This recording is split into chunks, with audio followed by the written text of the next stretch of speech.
tastes like something real.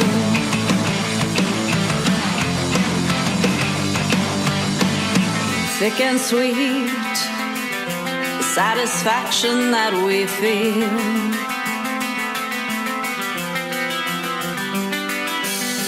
So well disguise the poison, unrecognize the reason. Yes.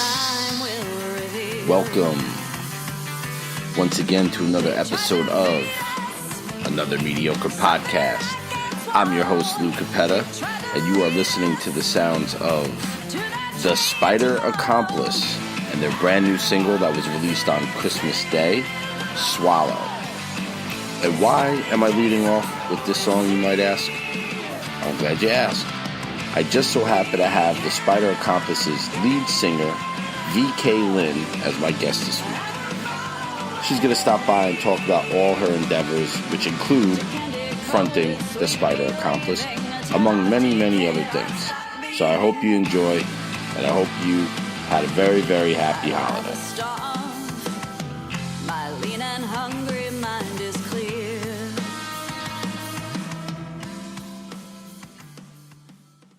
Welcome once again to another episode of Another Mediocre Podcast. The podcast is mediocre, the host is mediocre, but the guests are not. And today is no exception. My guest today, she's truly a Renaissance woman. She's a musician, a model, an author, a burlesque performer, a former English teacher, and an entrepreneur. She runs a boutique PR company called Little Bear Social, is one half of the very funny YouTube series Drunk Grammar, and most notably the lead singer for the modern rock band The Spider Accomplice. She is VK Lynne. Thank you. Oh, thanks for having me. Nah, it's my pleasure. I know I'm looking at like my notes, and I wrote so many lines, and I don't think that I even still did you justice with how many things that you actually do. Like, I was doing, a little bit of research on you, and I was like, oh man, like there's a lot of stuff here to look into and stuff. You know what I mean? which is great for you. I mean, for a guy that has a mediocre podcast and is kind of lazy, it doesn't work out that well. But so you wear so many hats. Is there anything that you really consider yourself first, or that people know you for first? I think I'm a singer first. I'm a singer. And I think, I think most people know me as that, a singer, a songwriter. But then secondly, a writer. I've published 2 books, and I'm actually working, I was hired to write a screenplay for a horror movie. That's coming up. Yeah, I'm pretty excited. My days have been filled with what ways can we kill these human beings? That's pretty good. Yeah, traumatizing all at the same time. Yeah, so it's interesting because I just have a lot of creative energy. And what I always tell people is, I'm like, well, think of it this way. If you're like a business person, you have to do all kinds of stuff. You have to be able to do, computer stuff, but then you have to be able to do meetings. You have to write. I mean, there's a lot of hats you wear. I feel like everything I do is all within the same thing of like art. Like, I just feel like I'm an artist, and I just make different types of art. So I don't know if I do. Maybe, I don't know. I always just feel like, I feel like everybody does a lot of stuff. I just feel like people sell themselves short. You know what I mean? It's like during the day, you probably do 800 things like that need to be done. And, you just don't think about it because you do them all the time. So it's like, it's kind of like that. Like, especially like, with music, I know initially I was a singer, and then I wanted to write because I like to write, and also I didn't want to depend on somebody else. That's the same reason I learned to play the guitar. I want to depend on somebody else, and so I learned to do a lot of things basically because I'm kind of full steam ahead, and I don't want to wait. And so I'm like, well, I'll just figure out how to do it. And then, you don't wait for anybody. So that's I guess how that all happened. I understand that. Actually, before I started this podcast, I had a podcast, and I was trying to get like a co-host and people to help me with it. And, everybody's got lives, you know what I mean? Everybody's got jobs and stuff like that. Like, I have no problem shirking my responsibilities, but a lot of people do. So, it didn't work out that way. And so I started doing the same thing. Like, I want to do everything myself. I actually is one of I was very impressed by, because I it's like it seems as if you want to do something, you just do it. And that's pretty cool. I mean, I think that could be inspiring to a lot of people, because I don't think people, like you said, I think they sell themselves short and limit themselves. Absolutely, and yeah, I think there's something to it. I've thought, the world's going to tell you no. Don't tell yourself no. Go out there and give it a shot, and if it doesn't work out, well, the worst thing that happened is you tried. I would hate to get to the end of my life and say, oh, I wish I'd tried that. Like, no, I could say I tried it. Right.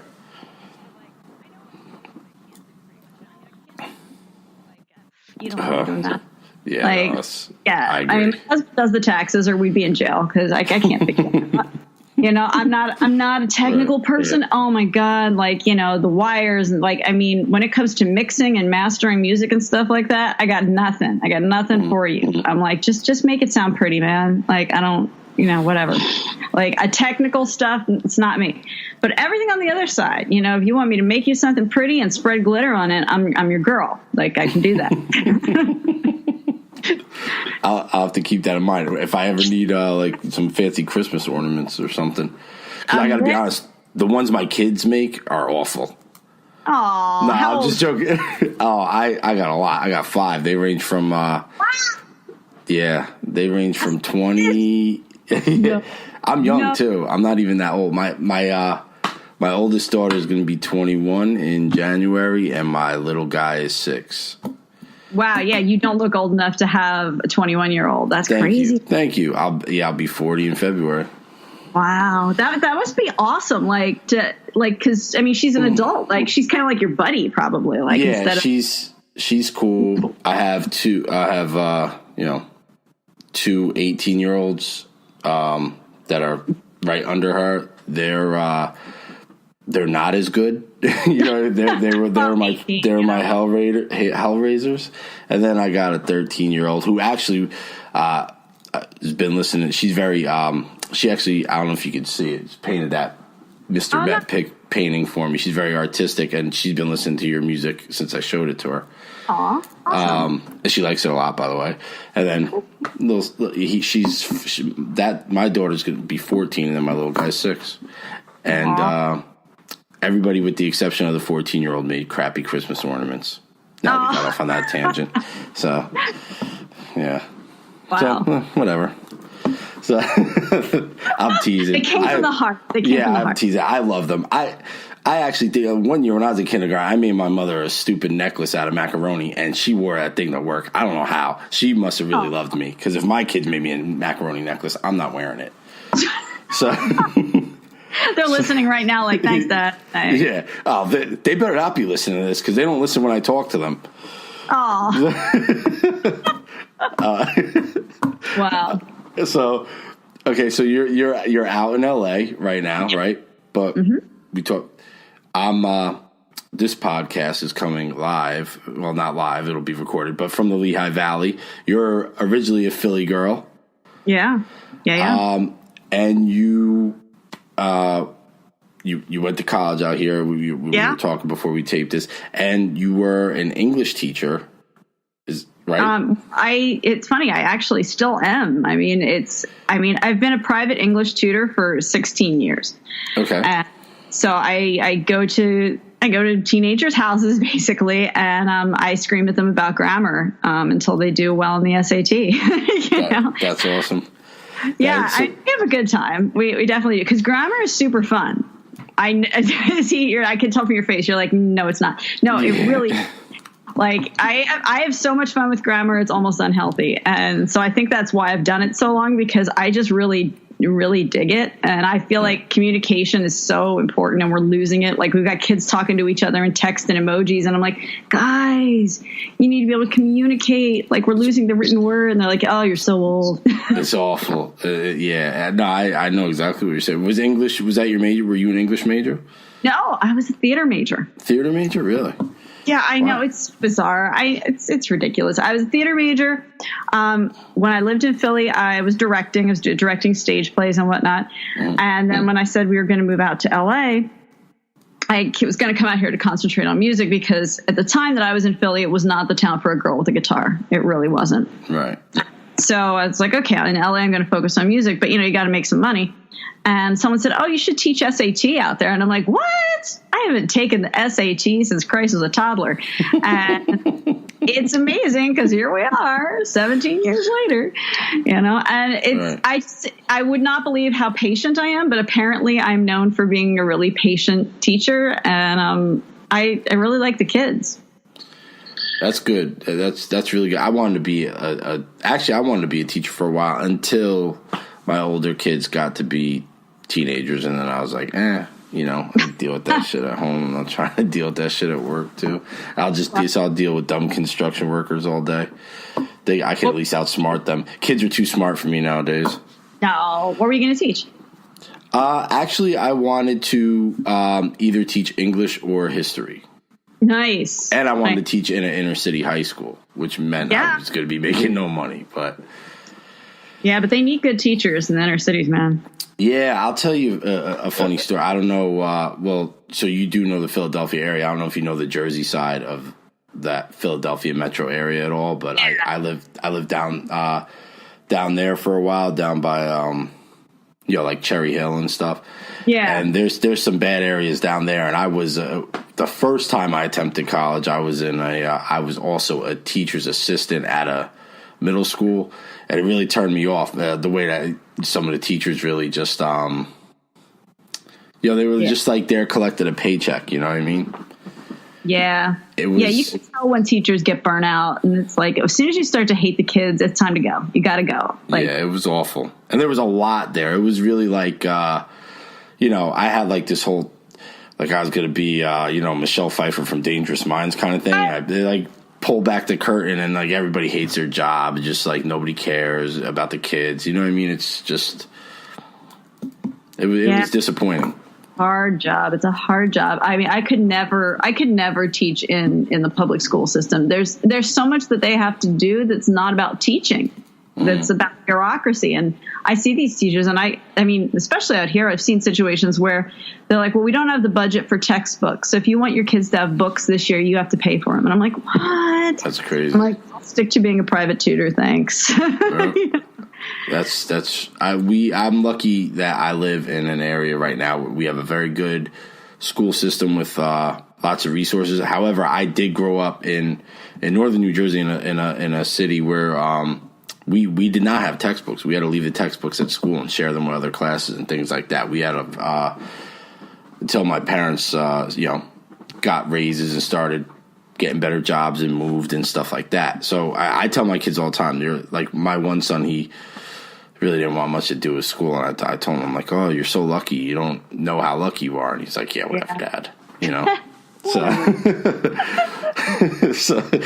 Well, one day, this is my revenge. So talking about that's all this podcast is. It's actually just for me to vent. It's for people interesting people that I think are interesting to just listen to me vent. There you go. Hey, we all have to have a stress relief. That's right. So what is that journey from growing up out here and going to college and everything, and then deciding, bam, I'm going to LA? Like, how does that come about? And then to go from that to being on the LA music scene, like, describe that whole kind of process, the journey. Like, were you scared? How did you decide? It's weird. Like, I guess I should have been scared, but I wasn't, because I wanted to come to LA since I was 12. I really wanted, I wanted to be in show business. I knew that. I wanted to make art. Like, I've always been like, I want to make art. And I knew I wanted to write. I knew I wanted to sing. I didn't really know what it all looked like. Cher has always been my spirit animal. I love Cher. She acts, she sings. She's just Cher. She just fucking Cher. And so I kind of was like, yeah, I just want to do what I want to do, and I don't want to put a label on it. And my husband, he was my boyfriend at the time. We were living in Philly, and his grandmother wasn't well, and he said, "Look, I just don't want to leave until grandma passes." And I said, "I totally get that, dude." Right. So when she passed, I said, "Okay." I'm like, not to be an asshole, but I'm not spending one more winter in Philly. So you're either coming or you're staying. And he said, all right, I guess I'm coming. So we packed up everything in a U-Haul and drove out here. And I guess the first month I was here, I just started answering like every ad in Music Connection magazine that wanted a singer. And I found this band that had just lost their lead singer. I guess she had breast cancer, which was horrible. So I showed up, and this woman that ran the band, she was such a spitfire, and she put me to work right away. Like, so I was singing lead, playing rhythm guitar, and playing harmonica and tambourine. And I don't know how to play the harmonica. Wow. And yet playing it. I was like, holy Moses, what is going on? And we were just rehearsing nonstop. Our very first gig, we opened for Frankie Goes to Hollywood. Really? Do you remember Frankie Goes to Hollywood? Yeah, absolutely. Oh, yeah. So it was just kind of off and running from there, you know? And I mean, the LA scene has changed so much over the last 16 years. I mean, at that time we could play every weekend and up and down the Strip and whatnot and just be banging around. And in the time since I've gotten here, of the clubs that I played regularly, 15 of them have closed down. Really? Yeah. House of Blues, Key Club, the freaking Cat Club that used to be my jam. I mean, we used to go to the Cat Club all the time and play there. And I mean, it's just all these places that were icons, and they're closed, and they're putting a hotel where the House of Blues used to be. Oh my God. I actually was just going to ask that. House of Blues, they didn't move. They just closed. They didn't move. No, they didn't move. They just closed and tore it down. And I don't know if you've ever been out here and seen what the House of Blues looked like on Sunset Strip, but it was pretty amazing, and it's just gone now. And it's just sad. It's very sad. I've never been to LA. I've been to San Diego, but not.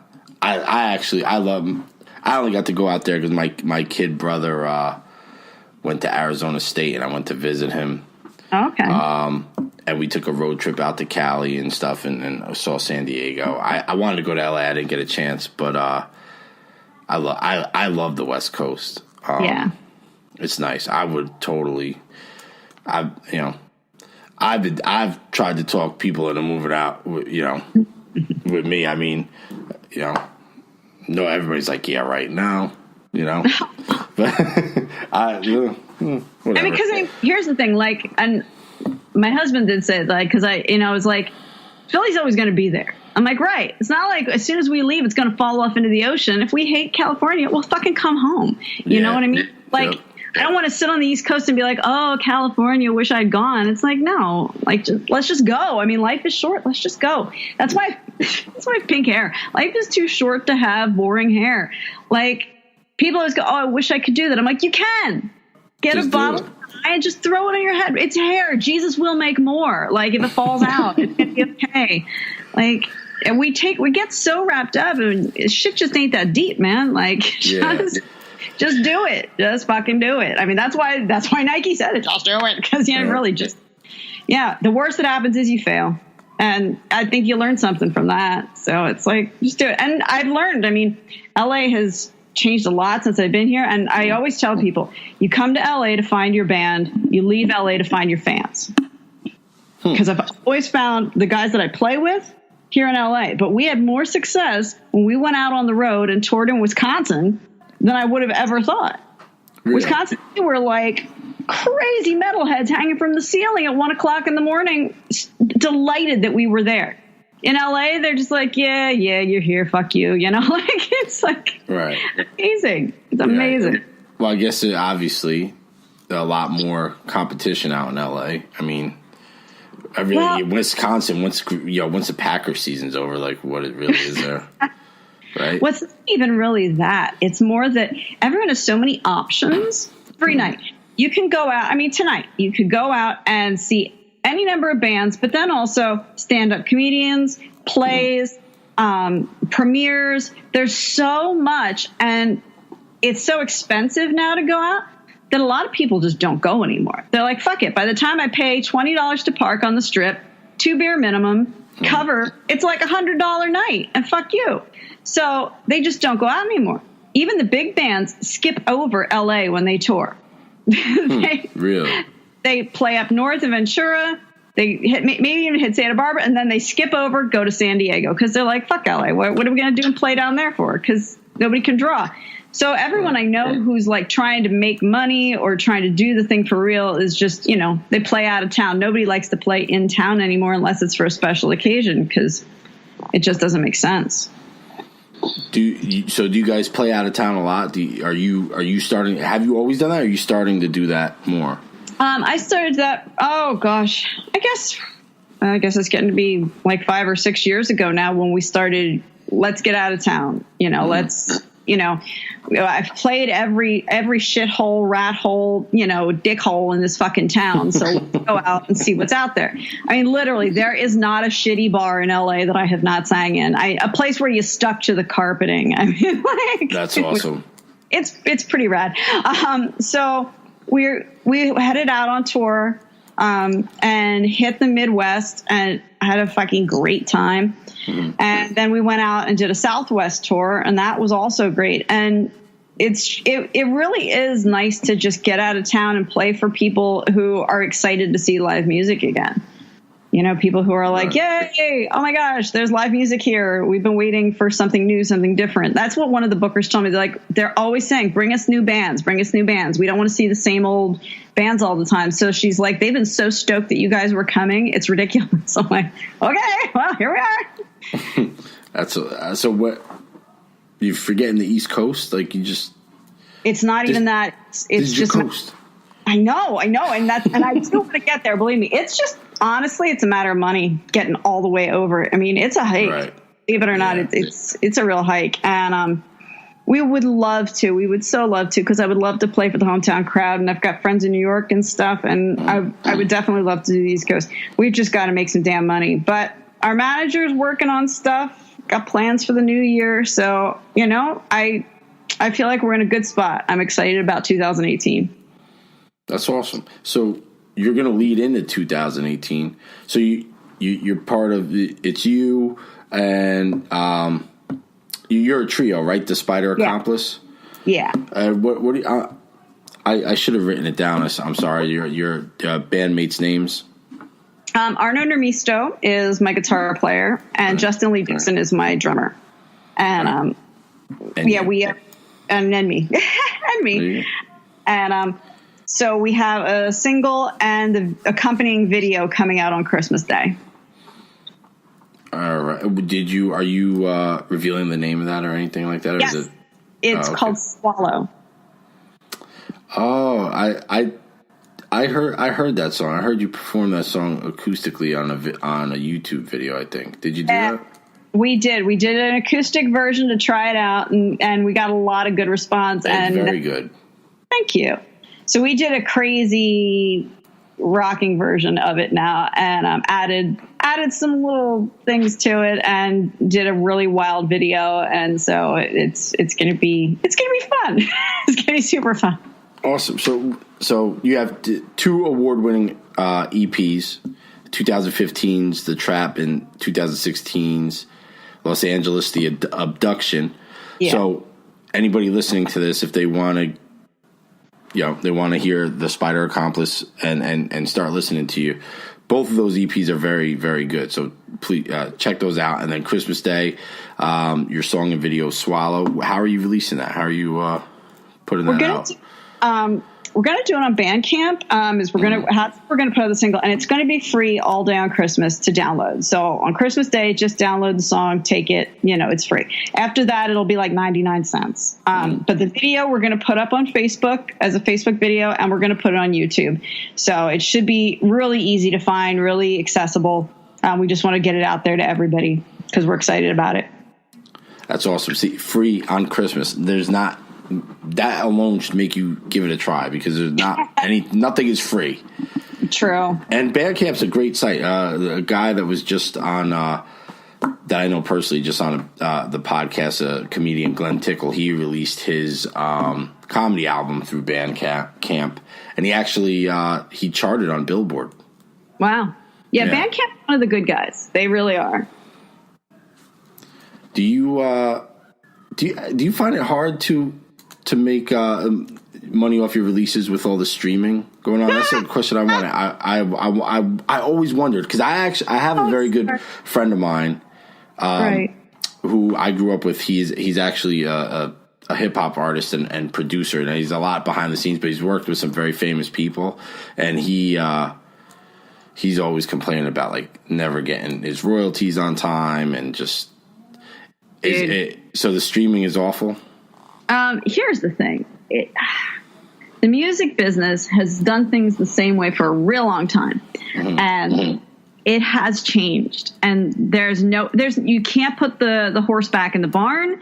It has just changed. Streaming is here. And so we've got to figure out new ways to make money, because you are not going to make money from record sales anymore. That's just the way it is. You just not. I mean, not when songs are selling for 99 cents a stream, or when on Spotify. I mean, for Spotify, you get 0.0001 cent per play.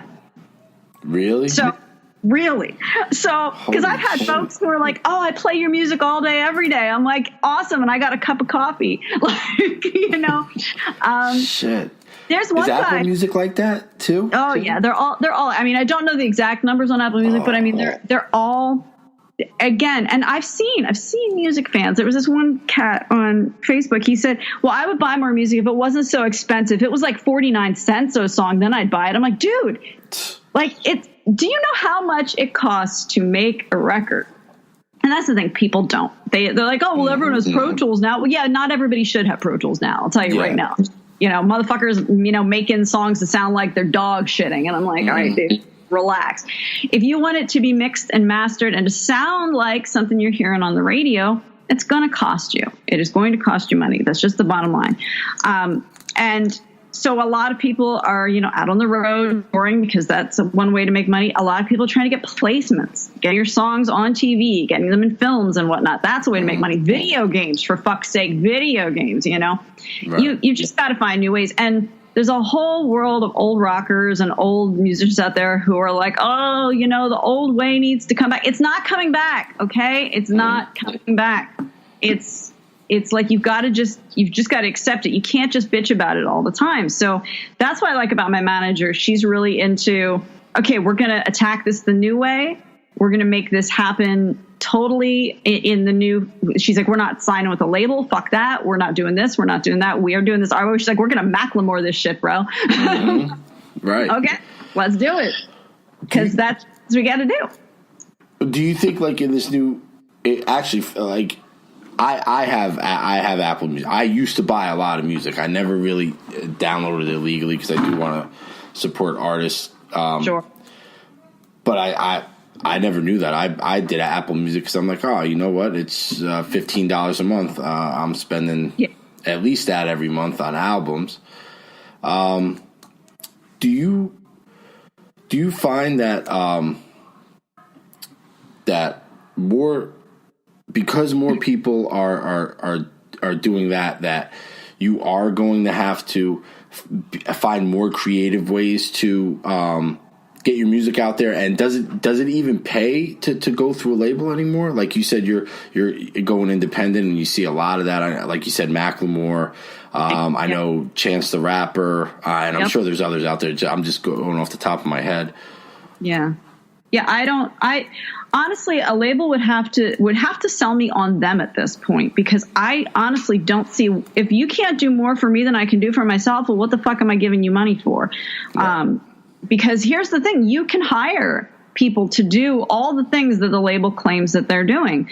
I mean, I was offered a deal for a project that I was working on a few years back, and handing this label finished masters with finished artwork, everything. I mean, all they had to do was print the thing. And they're like, okay, so we're going to take 80% and you'll get 20%. And I was like, and that was 20% for me to split with my people, whatnot, that we worked on the record together. And I'm like, and my husband just pulled out his calculator. He's like, do you know how many records you would have to sell just to break $5,000? And I was like, this is ridiculous. And so then I started thinking, well, what exactly would they be doing for me? And I realized they wouldn't be doing shit for me that I couldn't do for myself. Right. So of course I said no. And definitely what I've found to be useful is just learning about what you can do. a lot of people don't like social media. I mean, I understand it's a cancer. It's a boil on the butt of civilization, but it's a tool. And so if you keep telling yourself, look, this is a tool, well, then you just keep at it. I mean, I've had people say they found me. I do the modeling, right? I've even had cats say, look, I only went and listened to your music because I saw your pictures. But wow, I really like it now. And now I'm a fan and I bought 3 records. And I'm like, yay!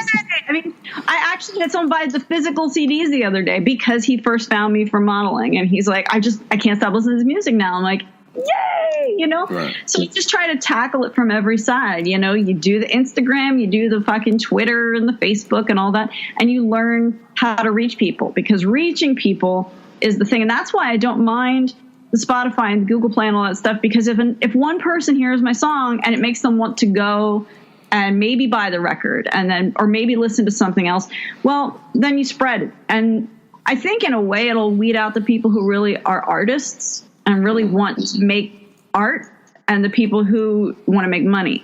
This is not the field to go into if you want to make money. If you want to make money, become a doctor or a lawyer or a stockbroker, but don't become a fucking artist. That's not, I mean, it'll be great if you can make money, but it's not like an easy way. It's not, no. Right. You gotta hustle. You gotta go after your money. At least that's what it seems to me. Now, like you were saying about social media, obviously that's how I discovered you. I think it came up, I followed somebody else and you came up as somebody I should follow.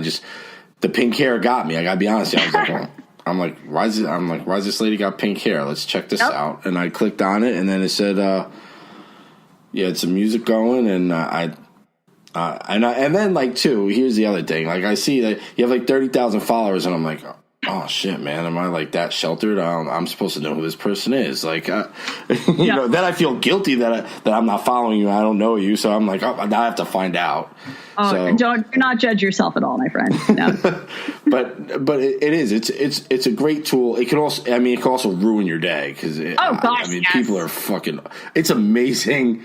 It amazes me because I had Twitter. I didn't really use it, and then when I started, I went back to I'm actually in school now. I went back to school so I could start. Yeah, I want to become a writer. I've been writing a blog and stuff like that. I've written some sports stuff for some websites and things, and I wanted to start a podcast. So I started. I'm like, well, you know, I'm gonna have to reach out to people. So I did Twitter. I did all that stuff, and people are awful. I'm amazed at like how many just legitimately awful people there are.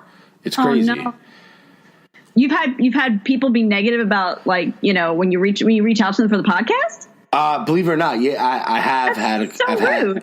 Yeah, I have, because I go. The podcast is I want to talk to interesting people. So if I want to talk to you, it's because I think you're interesting. Like I'm just a naturally curious guy, so I like to find out stuff. I like to know, like, you know, trivia, useless stuff. I just like information. So, but yeah, I've had people be when this thing gets big, and it's going to get big. By the way, when it does, I'm going to put some people out there. Actually, are you familiar with comedian Jay Moore?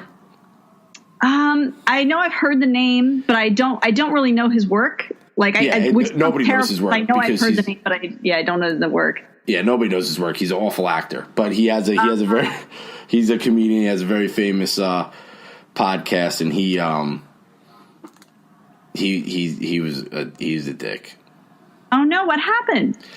So this is the first time. Like, I told this story to my buddy. This is it, because I really haven't. I wanted to, but screw it. I'm going to tell it now. So like when I had my. So when I had my podcast, my first go around at podcasting last year, I was doing like a mostly sports related podcast, and then like I was like, I got bored with it, so I wanted to start just talking to all different people from all different areas that interest me, because I have a lot of interest. So I talked to this guy, John Ziegler. I don't know if you're familiar with him, but all right, well, he's like a conservative. Which I'm not conservative. I'm just full disclosure. I'm an anti-Trump guy and everything. But But this guy was cool. He talked to me. He wrote a book about the whole Penn State Jerry Sandusky stuff and how he thinks those guys are innocent. And he has a lot of very good like proof that maybe this guy deserves a new trial. However, he is like a little eccentric, so it gets lost in the shuffle. So he was on Jay Moore's podcast. He actually came on my podcast, and so he tried to put us in touch. I hit Jay Moore up on Twitter, and he was like, I just added him, and I said, hey, you want to come on the podcast? And I'd love to pick your brain. You know what I mean, too. Right. Oh yeah, no problem. He's like, yeah, no problem. DM me. He followed me. So then, like, all his followers are like, yeah, they're like real. They're like, yeah, Jay Moore's for the people. Jay Moore's for the people, and that's his thing. He's for the people. So I messaged him. He never responded. I waited a week. You know what I mean? I messaged him again, and I said, hey, Jay, I know you're busy, man. Like, if you can't do it or whatever, it's cool. Just let me know. Didn't respond, and so I'm like, all right. And then I messaged him one more time. This is like 2 weeks later. I said, hey, listen, somebody backed out. Do you think you could have time to be a guest? If not, totally cool, but just, let me know. And he was just like, whatever. And then deleted me. That's what he said. He texted whatever. And then he texted you whatever? Yeah. And then unfollowed me. So I was like, oh, man. Oh, come on. Be better. Yeah. Like, I always say to people, be careful of the ass you kick on your way up the ladder, because it will be the one you kiss on your way back down. Yep. Yeah. I mean, just like, which is whatever, man. Like, it doesn't, but I just like, I'm like, yo, man, like, I'm not kissing your ass. You want to come on my podcast? Don't come on my podcast. I don't care. It costs absolutely nothing to just be a nice person, like, gosh. Ay. Yeah, so. Well, I'm sorry to hear it. Nah, that's the Jay Moore story. We don't need him anyway. You're a much better guest. He's honestly not that interesting. So. Well, thank you.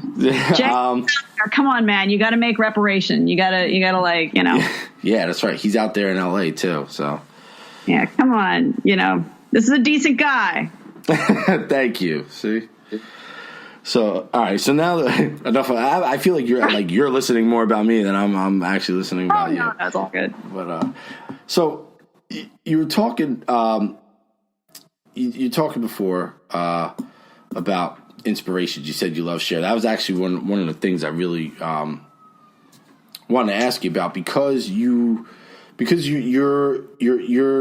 an artist and so many different facets of types of art, between writing and music and just all the stuff you're into. Like, who were did you have different inspirations for each thing that you enjoy? Did you have one inspiration? I mean, there's not that many people that are that across the board talented out there.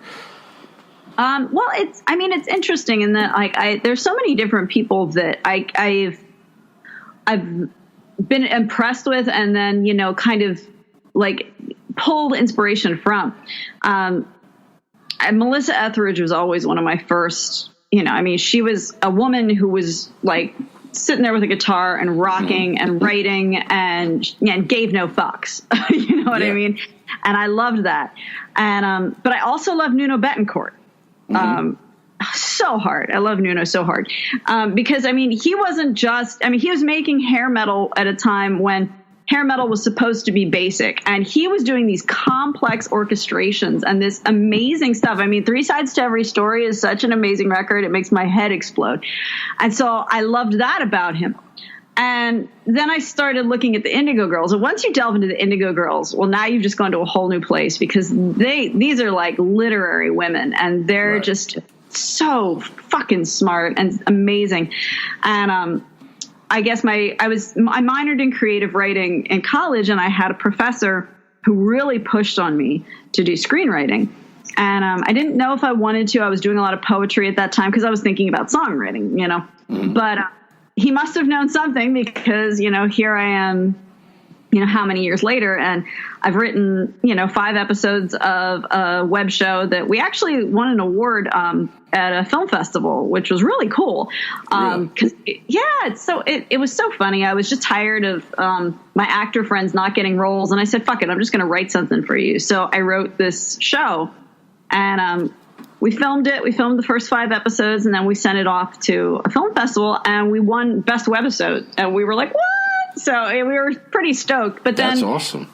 You run out of money. You know, you run out of money, and, you know, it just kind of sat on a shelf, and, you know, that's where it goes. But now here I'm writing a horror movie and stuff like that. So I think I've just kind of flowed with where things take me. Like, I like Lin-Manuel Miranda a lot. Like, there's a guy who, I mean, he's doing a lot of things right now, you know? And I've always enjoyed people like that. Like, I said, you know, Cher, she acts, she sings, she is Cher. Right. Lin-Manuel Miranda, he acts, he sings, he writes, he is Lin, you know? And it's I think that, you know, you make your best art when you don't try. Like, I know a lot of people who try to frame their careers, or they frame their work after somebody else. They think, okay, this is how this person did it, so I'm going to take their steps and do what they did. Right. And it's okay to start that way, I think, but to make something really different.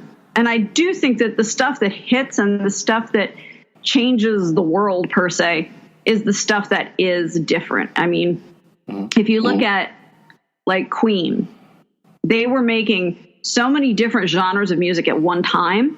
Right.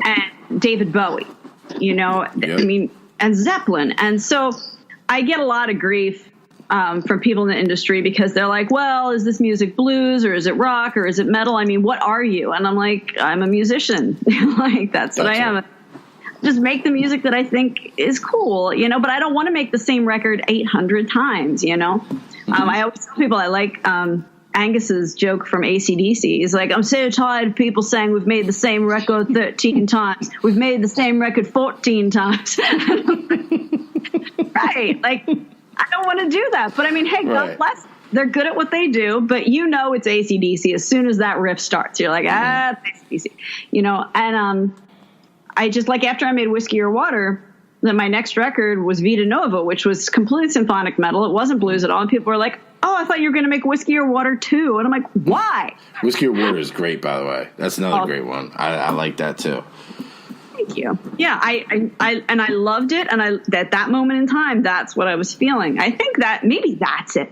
I think whatever art comes out of me, whether it's, you know, poetry or writing, it's really usually about what I'm feeling at the time. I'm kind of a gaping open wound of a human being. And so it's like, if I am feeling something, you will know it immediately in my lyrics or what I'm writing, because I have no poker face, and I'm like, blah, there it is. So well, that's why I think it's so good. I mean, that explains a lot right there, because it's it's organic, it's not forced, and that's what art should be. You know, I've been writing a book for like a year, like a memoir, and relating to, like, sports players I followed growing up as a kid, because I had, like, a crazy childhood. But, like, when I try to sit down and, like, write, I'm like, ugh, and it comes out crappy. Like, when I'm really forcing myself, because I'm like, I want to finish this book. But when I really get in the mood, or I'm really, like, remembering something or something, you know, I get that feeling. That's when it really starts to flow, and it really comes out. Yeah, a lot better. You know, it's not forced. Oh, gosh, yeah. I mean, there's something to be said for just getting some words down to kind of get the pump going. You know, but if you've been doing that for half an hour and you still wish you were dead, it's not the day. Right. Try again tomorrow. Anything you do for half an hour and you wish you were dead, you should probably stop doing right there. So we're all on this show. We're all about just words of advice. You're gonna listen. You listen to all these episodes, and it's just going to be one life lesson out after another, and that's a deal. So now, one of the best things that I saw when I was doing my research and stuff was drunk grammar. That is that. So there's a couple things I want to ask you about that. First of all, your co-host, yes, Heather. I don't know her last name. Is Heather Wood. Heather Wood. Is she an actress, comedian, or? Yes, she's an actress and a stand-up comedian. I was gonna say because she is hilarious, but you guys play very well off each other. So, I don't know who came up with that idea, but it was fucking awesome. And are you guys still doing it, or you're done with it for now, or? Well, okay. So here's the story about that. I had come up with the idea to do Drunk Grammar maybe a year before we started filming, and I was going to do it by myself. And then I thought, what would make this interesting is if there were two of us and that we could kind of like bounce it back and forth. So I was good friends with her, and I knew she was also a teacher. And so I was like, hey, do you want to do this thing where we just kind of get drunk and talk about grammar? And she's like, yeah, let's do that. So we sat down and started doing it. We filmed, I think we probably have a few more in the can. I think what's hard is we need it edited, and film editing. My husband's a film editor, God bless him, but he is so busy. So when he gets a free minute, he works on Drunk Grammar as much as he can, but he's also doing the Coming Soon cast and, in a stage play that's coming up soon. And so he's doing 100 things too. So it's like, So, in the meantime, while we were waiting for all that, she and I sat down and wrote a novel together that I think you're going to like. It's a sci-fi comedy. And yes, that of course I'm going to like that. It's like you've known me my whole life. Yeah, we actually have gone back and read it again, and we're like, this is freaking funny. We have got to, like, all we have to do really is kind of like put the finishing touches on it, and we have a publisher who's potentially interested in it, but she's been busy, I've been busy, and so it's like, hey, we need to get together and do that, and so it's, we just need to do it. Let me know. I want to read that. Yeah, I'm pretty excited about it. It's going to be pretty cool. That's awesome. So if you guys do any more Drunk Grammar, do you guys accept requests? Can I make a request? Yes. Yeah. Okay. Can you please do a episode on the word or the lack thereof, or that it's not a word, the word conversate? Oh God. Can you please, like, that is my biggest pet peeve when people say the word conversate. I want to take an ice pick and stick it in my ear. That's how bad I hate that. I am appalled that you live in a world where you've heard that said multiple times. Oh my goodness! I know a lot of stupid people. I got to be honest with you. Are they being funny when they say it? No, they're absolutely not being funny. It's so all right. So some of my friends now will say it on purpose because they know that it agitates me. Mm-hmm. But to begin with, some of those friends used the word because they thought it was a word. Oh, come on. So then I had to be like, not a word. Yeah. If it's any consolation, I had to read an essay by a young lady that I was tutoring, and she had written this word in the essay, D-A-Y-E-N-A-G-E. And I looked at it. D-A-Y-E-N-A-G-E. Okay. And I said, and I looked at it, and then I realized, and I started to laugh, and I said, honey, what's that supposed to mean? And she goes, well, like currently, right? And I said, no. Day and age? Uh-huh. One word? All one word. Oh, my goodness. She had no idea. When I told her, she went, oh, that makes sense. And I went, oh, my God, child. This is our kids. This is why I am devoted to, like, we've got to teach them or we are lost, man. We're just going to be grunting at each other. That's a high school age kid? High school. 16 years old. Oh, I would have gave her directions to the nearest McDonald's. That's it. I'm like, hey, can you spell French fry? Okay. There is a teacher in one of the school systems that the kids were telling me about that whenever somebody says something phenomenally stupid, he walks up and puts an application for McDonald's on their desk. That's my kind of teacher right there. Yeah, it's a ballsy move because parents can get really pissy about that shit. But I'm like, go on, bro. You do you. Shit, man. Wow. Day and age. That is. I actually wrote that down as you spelled it out, and I was staring at it, and then when it hit me, I was like, "Oh my goodness!" Yeah, you have that moment of no, oh no, oh my goodness. That's that's basically like talking to a brick. Mm-hmm. Oh wow! Yes, it is, and and it's like, gosh, that's not even some of the stuff I've heard, the things that I've seen. Oh my goodness! So. When you guys ever get back to that, Heather, I'm sorry, I forgot her name again. Heather what? Heather Wood. Heather Wood, okay. Yeah. That way, if you guys are out there, check out Heather Wood. She's very funny. She's a stand-up comedian. I'll actually check her out myself. But I would very much appreciate an episode on Conversate. Yes, and we'll do a shout out to you when we do it. Thank you. Thank you so much. Oh, man. Yeah, I know. So, one more thing that I want to ask you about, because this kind of intrigued me. So, all this stuff you're doing. Yeah.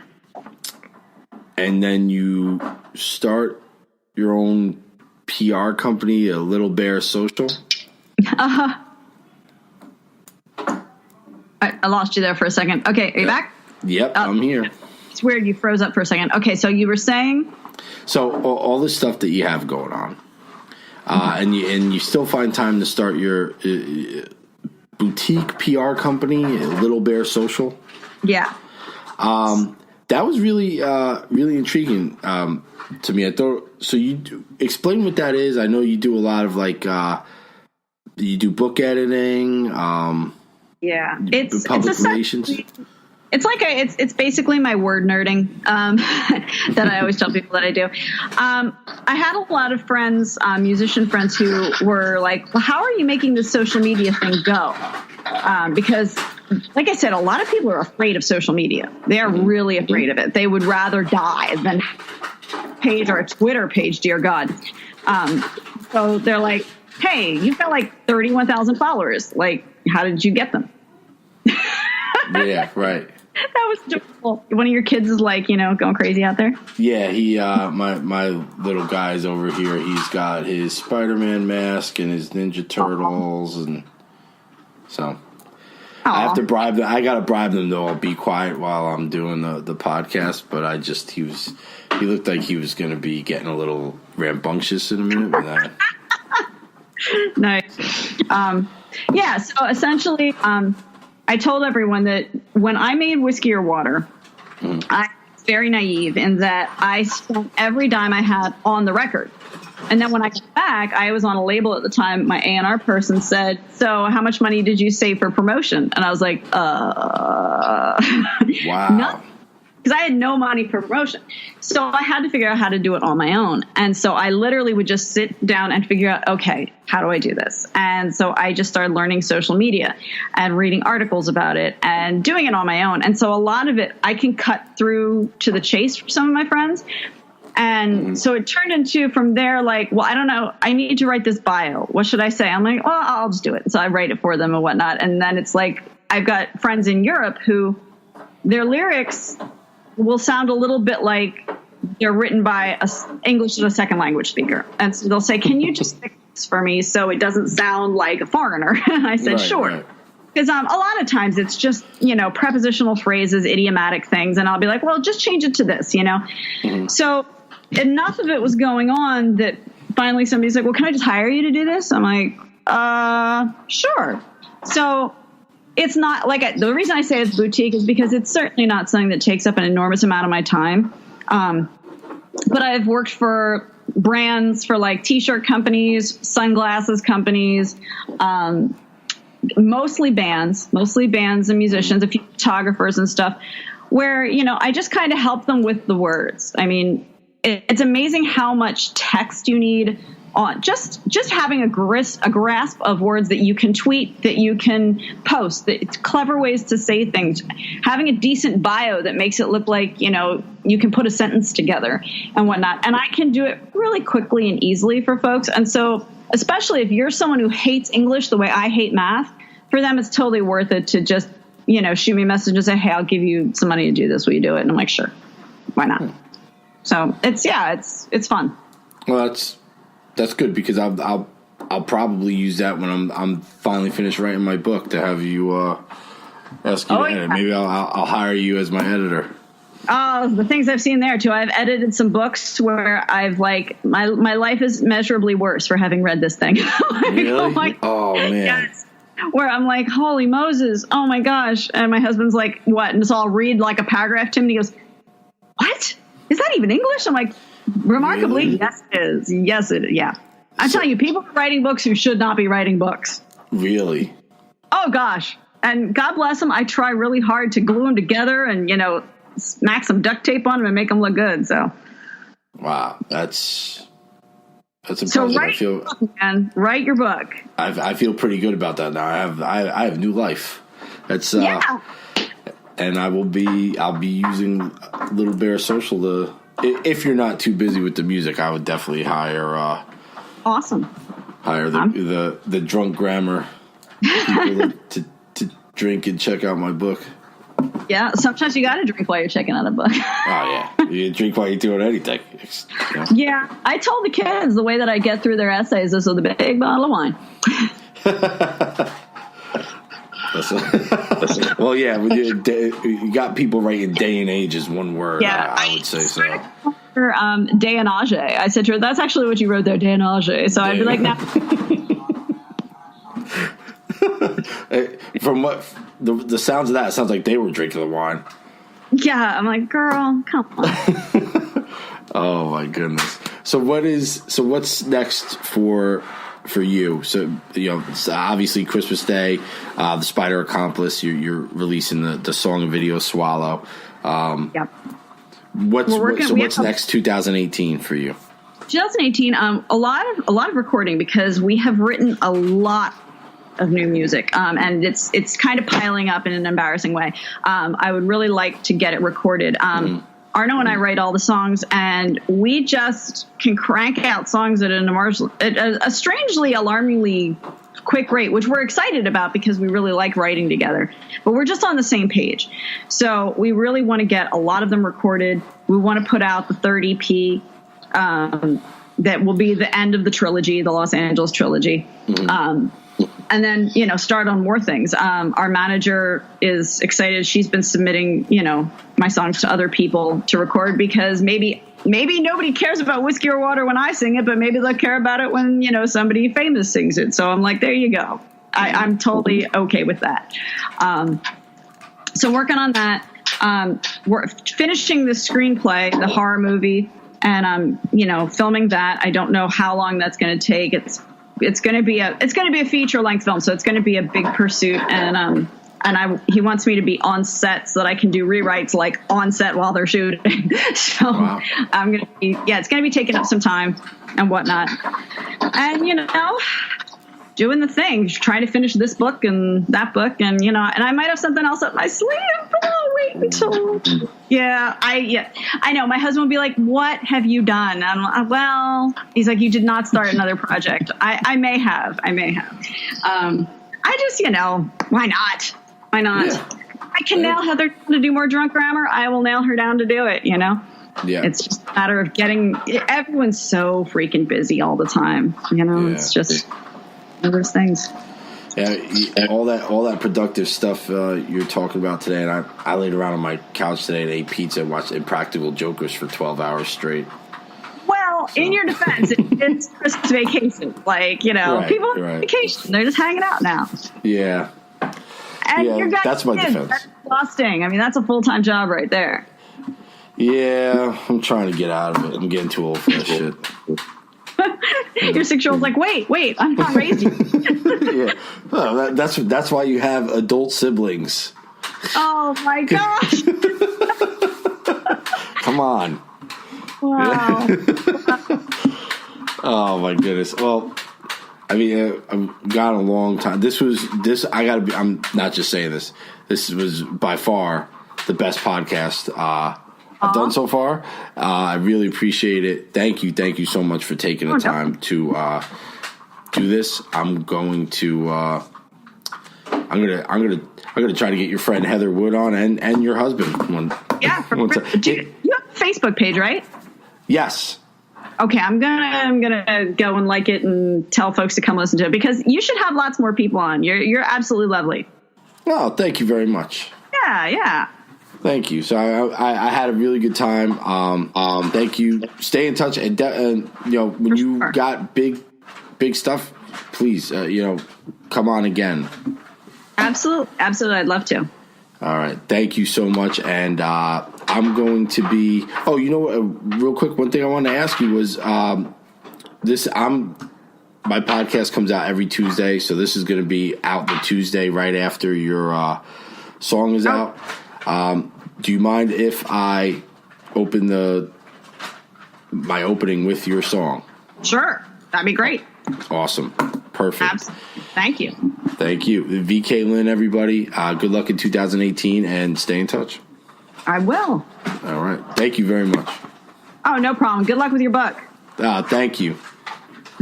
All right. Merry Christmas. Take care. You too.